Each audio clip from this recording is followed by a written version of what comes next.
नमस्कार दोस्तों, global affairs में आप सभी का स्वागत है और मैं हूं सुलेमान। इंडियन एक्सपोर्ट ने पॉजिटिव रिजल्ट दिखाया है। इंडिया का एक्सपोर्ट फाइनेंशियल ईयर 2024-25 में $820 बिलियन के मार्क को टच कर गया है। वो भी तब जब ग्लोबली क्राइसिस चल रहे हैं, कहीं वार चल रहे हैं, कहीं ट्रेड वार चल रहा है, कहीं पर कॉन्फ्लिक्ट हैं। वहीं इस बीच इंडियन एक्सपोर्ट्स ने $820 बिलियन के मार्क को टच कर लिया है। इसमें मर्चेंडाइज एक्सपोर्ट और सर्विस एक्सपोर्ट दोनों इंक्लूडेड है।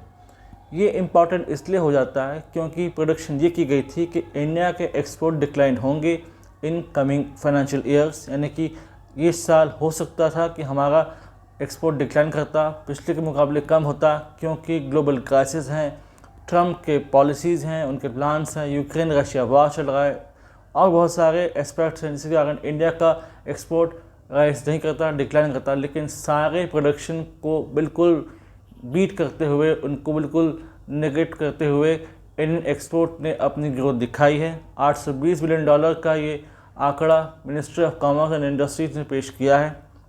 अगर हम बात करें तो 2023-24 में हमारा टोटल एक्सपोर्ट हमारा 776 बिलियन डॉलर के अराउंड था और ये एक्सपोर्ट $820 बिलियन का 6% ग्रोथ को शो करता है, यानी कि इंडियन इकोनॉमी अच्छा परफॉर्म कर रही है, इंडियन एक्सपोर्ट्स अच्छा परफॉर्म कर रहे हैं। ये न्यूज़ हाल में आई और ये इसलिए इम्पॉर्टेंट है कि इस वक्त ट्रेड वॉर, टैरिफ वॉर चल रहा है। यूएस कंट्रीज़ पर टैरिफ लगा रहा है, रेसिप्रोकल टैरिफ उसने लगाया, फिर उसने पीछे लिया, लेकिन चाइना पर उसने ह्यूमंगस टैरिफ लगाया हुआ है। 145% का ह्यूमंगस टैरिफ चाइना पर लगाया गया है। यानी कि एक तरफ यूएसए और चाइना ट्रेड वॉर में उलझे हुए हैं, एक दूसरे पर टैरिफ लगा रहे हैं, रिटेलिएटरी मेजर्स अपना रहे हैं, लेकिन वहीं इंडिया रिजिलियंट मैनर में अपने एक्सपोर्ट्स को बढ़ा रहे हैं।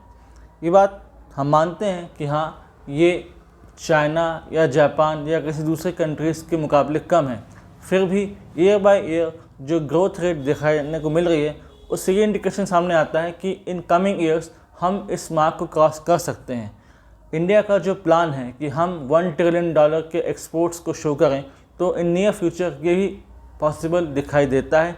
और अगर सपोर्टिव इन्वायरमेंट रहा और एक बेटर कंक्लूड कर सके हम trade deal with USA and other countries, तो वाकई पॉसिबल है।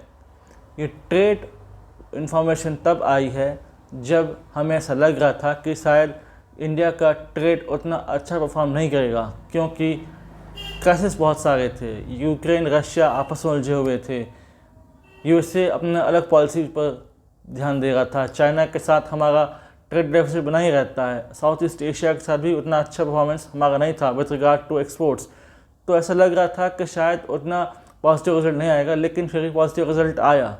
खासकर ध्यान देने वाली बात यह है कि यूजुअली हम अपने सर्विस एक्सपोर्ट्स को बहुत ज़्यादा क्लेम करते हैं, बहुत ज़्यादा उसको प्राउड फील करते हैं, क्योंकि हम आईटी एक्सपोर्ट्स में जाने माने जाते हैं। खासकर हमारा यूएसए के साथ जो एक्सपोर्ट है आईटी का, उसने हमें एक पॉजिटिव ट्रेड बैलेंस दिया हुआ है विद रिगार्ड टू यूएसए।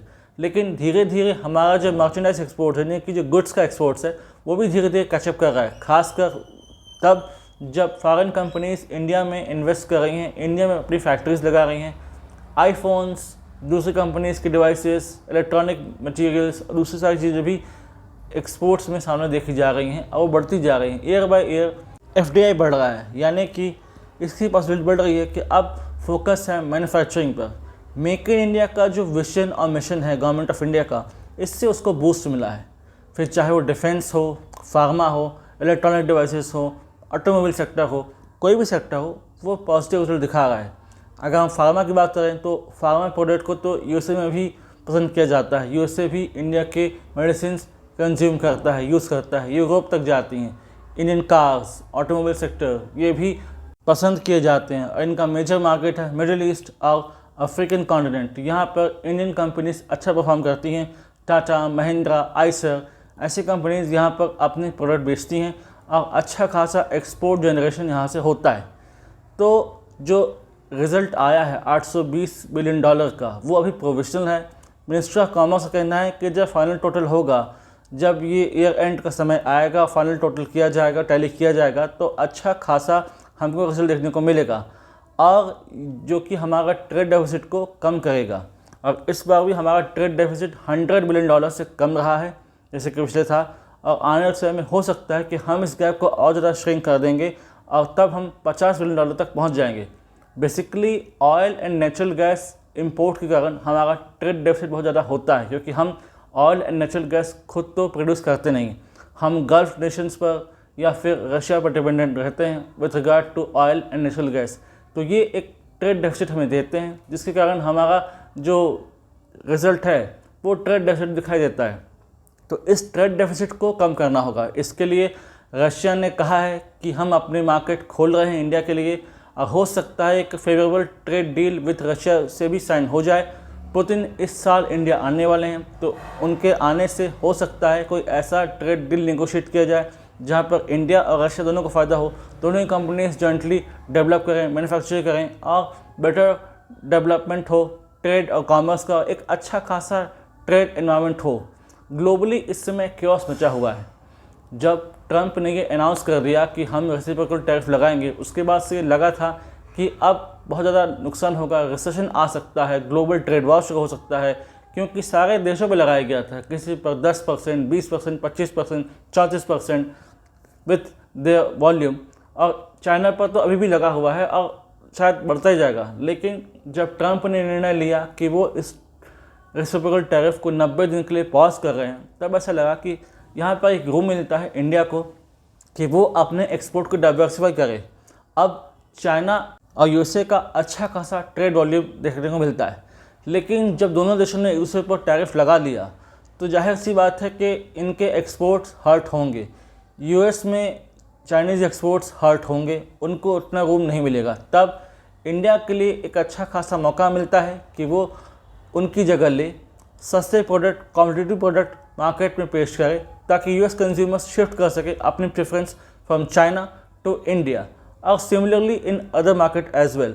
तो अच्छा खासा हमारे लिए पॉसिबिलिटी है। और minister of trade and commerce Shri Piyush Goyal ने कहा था कि ये लाइफ टाइम अपॉर्चुनिटी है, और वाकई लाइफ टाइम अपॉर्चुनिटी है अगर इसे टाइप किया गया सही टाइम पर। तो अगर Indian exporters, Indian businessman, government of India और दूसरे स्टेक होल्डर साथ आते हैं और एक ऐसी पॉलिसी क्राफ्ट करते हैं जिसमें हम नए मार्केट खोज पाए और जो हमारे मौजूदा मार्केट है उसमें और गहरी पैठ जमा पाए, तो हम बिल्कुल अपने ट्रेड एक्सपोर्ट्स को डाइवर्सिफाई कर पाएंगे और अपने ट्रेड वॉल्यूम को बढ़ा पाएंगे। जहाँ पर सीधी बात यह है कि हम अपने एक्सपोर्ट्स को भी बढ़ा पाएंगे।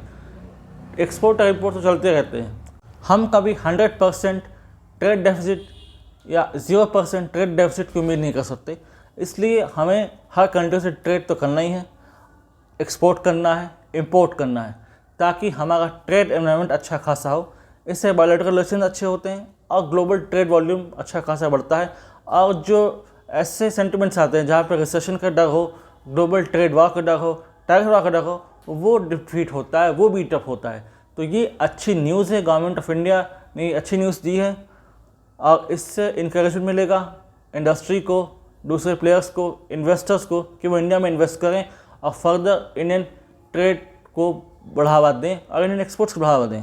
Let's see what happen next. लेकिन आने वाले समय में इतना आता है कि जब नेक्स्ट फाइनेंशियल ईयर में हम होंगे और जब हम अपने ट्रेड वॉल्यूम को कैलकुलेट कर रहे होंगे, तब हमें बढ़ता हुआ एक्सपोर्ट मिलेगा और तब हो सकता है इंडिया $900 बिलियन या फिर क्लोज टू $1 ट्रिलियन को भी टच कर जाए। इसमें कोई अतिशयोक्ति नहीं होगी एंड वी होप कि ऐसा ही हो, हम एक बढ़ते एक्सपोर्ट को आने वाले समय में देखें।